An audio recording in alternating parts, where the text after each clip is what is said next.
In our previous lesson, we've learned that when the conditions of a system at equilibrium are altered, the system adjusts in such a way to annul or reduce the effects of the change in the condition. Again, we said that the factors that affect a system at equilibrium include concentration, the temperature, and the pressure.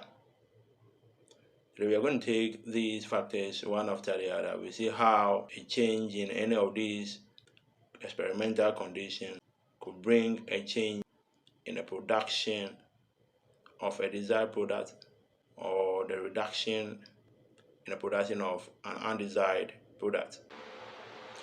We will be using some phrases for the purpose of our lesson today. And these are the meaning. When we say the equilibrium position has shifted to the left, it means the reaction has favored the species at the left side.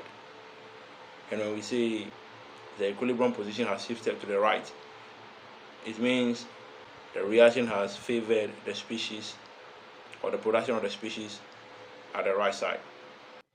Let's take a look at the change in concentration of any of the species in an equilibrium system.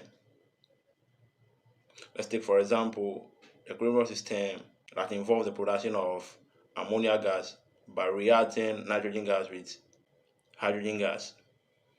When equilibrium is attained and some of the quantities of nitrogen gas has been added, thereby increasing its concentration, the system is going to react in such a way that that added concentration of the nitrogen gas be reduced. And in that case, the equilibrium position shifts to the right side, such that more ammonia gas is produced. When that thing happens, some of the hydrogen gas is also consumed. Again, when the concentration of nitrogen gas has been reduced, the equilibrium position will shift to the left side in order to replace the lost concentration of the nitrogen gas. When that thing happens, more of the hydrogen gas is also going to be produced, and there will be a reduction in the concentration of the ammonia gas. Again, when some of the ammonia gas has been reduced or removed from the system is going to react in order to replace the lost ammonia gas.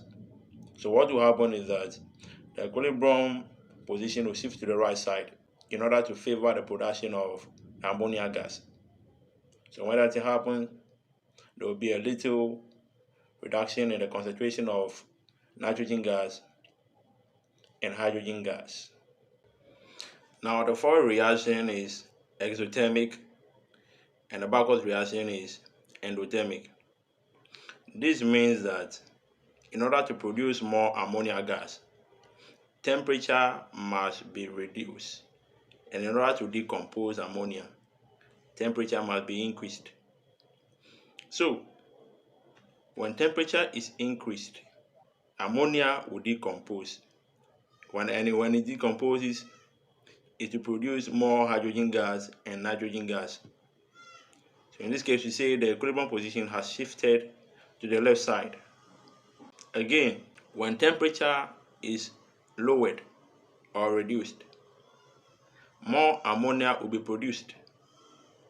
Therefore, the equilibrium position will now shift to the right side. A change in pressure affects only gaseous species in an equilibrium system. The side that has less number of moles of gaseous species is favored when the pressure is increased. That's the side that can alleviate the increased pressure, and vice versa. Now, taking a look at the equilibrium system that we are using for our lesson today. At the left side, we have 1 mole of nitrogen gas reacting with 3 moles of hydrogen gas. In total, we have 4 moles of gaseous species at the left side. And at the right side, we have 2 moles of ammonia gas. This means that if the pressure is increased, the equilibrium position will shift to the right side. in order to reduce the increased pressure. And when that happens, ammonia gas will be produced in larger quantity. Conversely, when the pressure is decreased, the equilibrium position will shift to the left side, since that side contains more molecules of gaseous species.